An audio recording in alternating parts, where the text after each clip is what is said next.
This is a shocking story at the New York Times. I hope you pay attention to every word of it. You cannot make this up. A New York Times reporter has just been outed and is now being investigated by the New York Times, and sources say she's been fired for two reasons. One, for making up fake news and fabricating the now famous mass rape hoax story that the New York Times ran as a cover story, which has now been fully debunked. And two, the second reason she's been fired, just so happens to be a former Israeli intelligence officer who worked in the Israeli Air Force. Oh, you missed that one, did you? I mean, this is who the New York Times hires to be their reporters. It gets worse, by the way. It gets worse. I'm just starting. This is really a shocking story about really how the deep state plants people inside of newsrooms to get propaganda pushed out to the masses, and how the New York Times, of course, is one of the most corrupt news organizations in the world. Are you wondering, by the way, how the hell the New York Times just managed to get this exclusive scoop of a story about all of these CIA offices in Ukraine? It wasn't a scoop. They were invited by the CIA to come to Ukraine and walk those offices.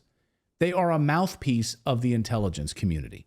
So when you read a New York Times article, always remember that, folks. They are not a news organization. They are a mouthpiece of the intelligence community. They are corrupt. As Americans, we should be asking, how does Israeli intelligence, though, a whole other country, manage to plant a fake reporter in an American news outlet like the New York Times and then let her publish a front page story? It gets worse. So let's actually go through some of these details here. The article in question that set off a firestorm was titled thusly, "Screams Without Words: How Hamas Weaponized Sexual Violence on October 7th. Now, we're not saying that sexual violence didn't happen on October 7th. That's not what this story is about today. What we're specifically focusing on is this fake story, okay? That's what we're focusing on. And then how it was parroted around the mainstream media like CNN, BBC, Fox News, all over the place. So just so we're clear what we're talking about here. So this was published just after Christmas on December 28th, that news story. And it set off a firestorm. 3 so-called reporters were on the byline of this story. So 3 reporters at the New York Times contributed to this story, this now debunked story. One of which was this woman, a woman by the name of Anat Schwartz. There she is. Keep her up on the screen, if you will. She's playing with her hair. She's teasing her hair.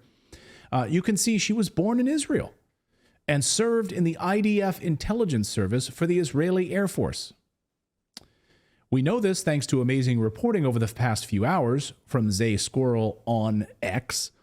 Even friend of the show, Glenn Greenwald, had this to say about Squirrel. One of the most significant journalistic scandals at the New York Times in the last couple of years was broken by Zay Squirrel. Yeah, in the past 24 hours.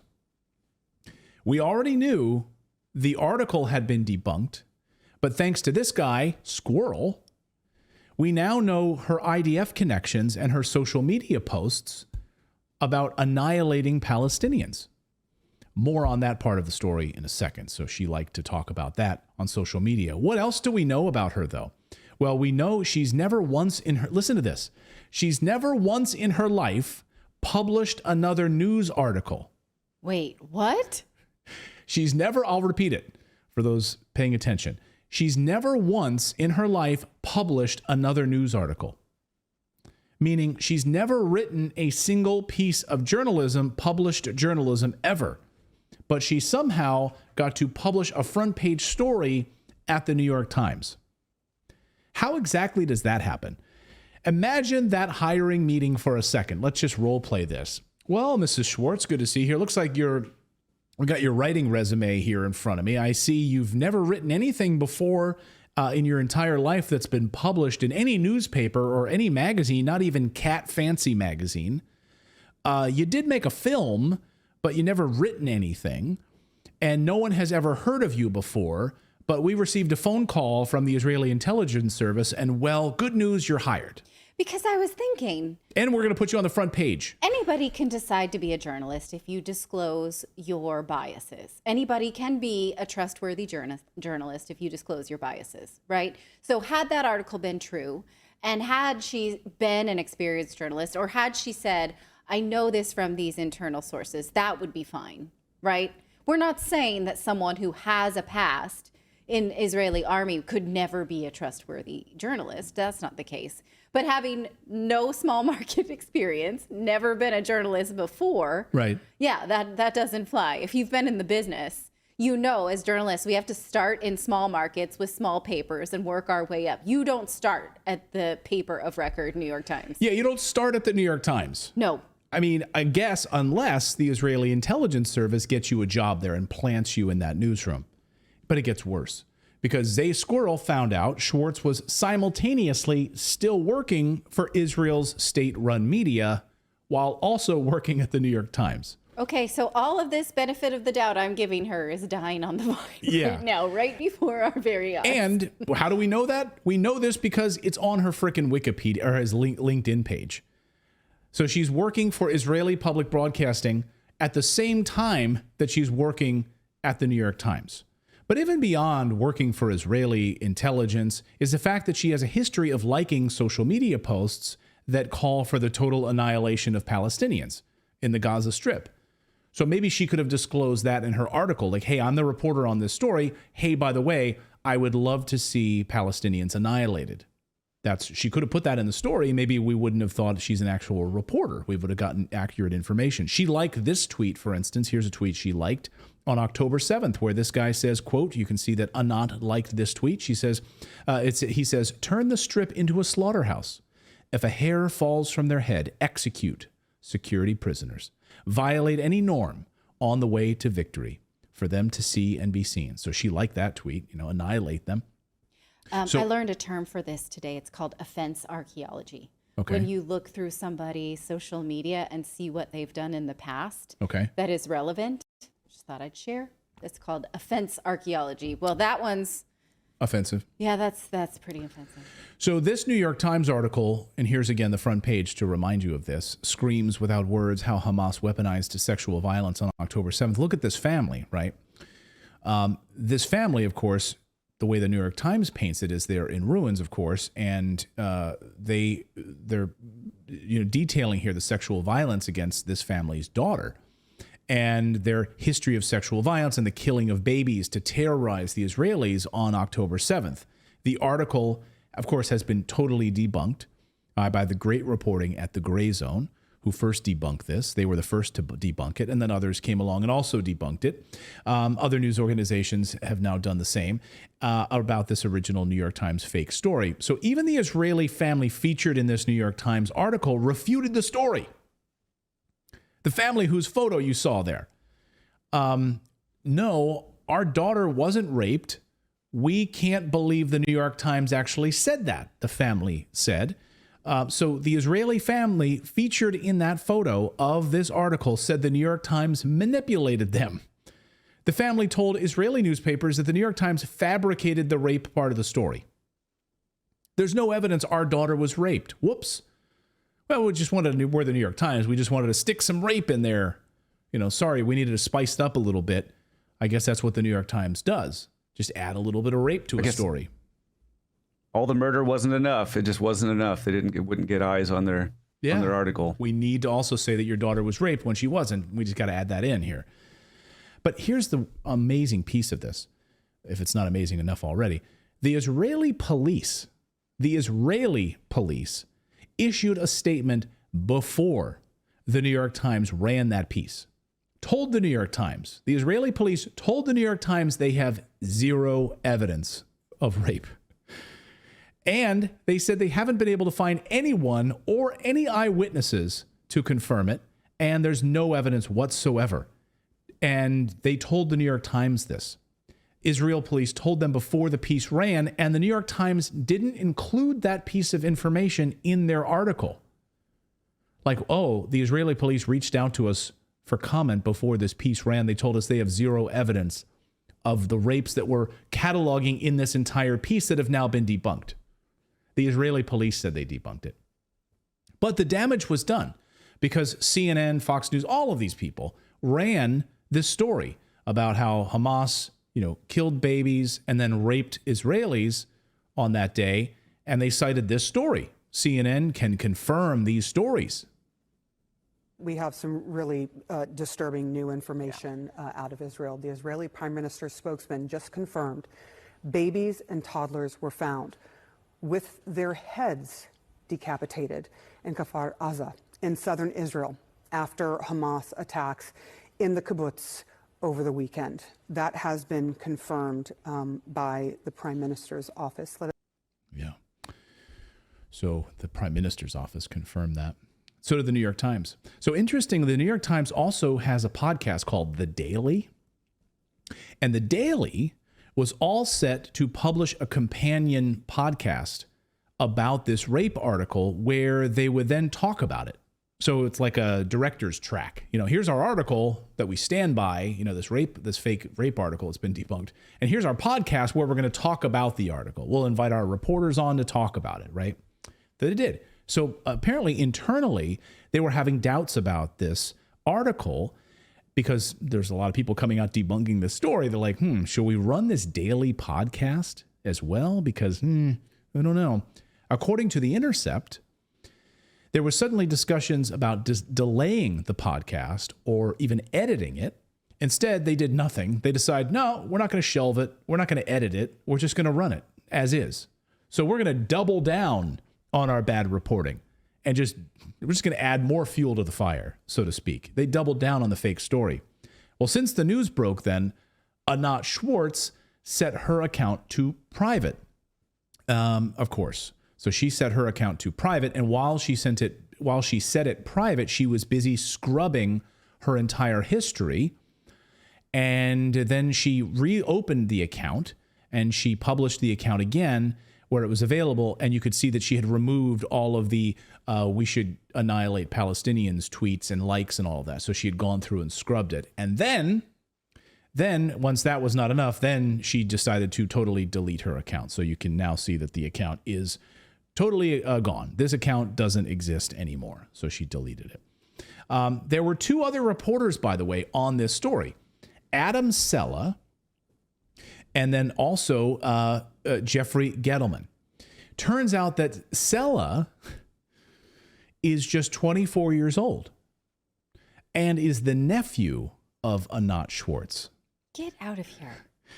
So the Israeli intelligence officer, the girl who just closed her Twitter account and who was masquerading as a New York Times reporter, he's the nephew through marriage of Anat Schwartz. So they're really keeping this in the family, you know, in this New York Times, in this New York Times newsroom here. It gets worse, though. As Zay Squirrel reported on X, this guy Sella has never written a piece like this before. He'd only written food reviews. Well, that's quite a promotion, then. That's nice that he gets this important intelligence story. So he's now a front page New York Times reporter, also the nephew of Anat Schwartz, she never published anything. Man, the New York Times really shooting for the were they at stars least here. Food reviews of Palestinian food? Like, is there any correlation at all? Or Well, let's zoom in on that. Yeah, like, I don't know. What kind of food is this? I don't know. What's a Sustainable food is his.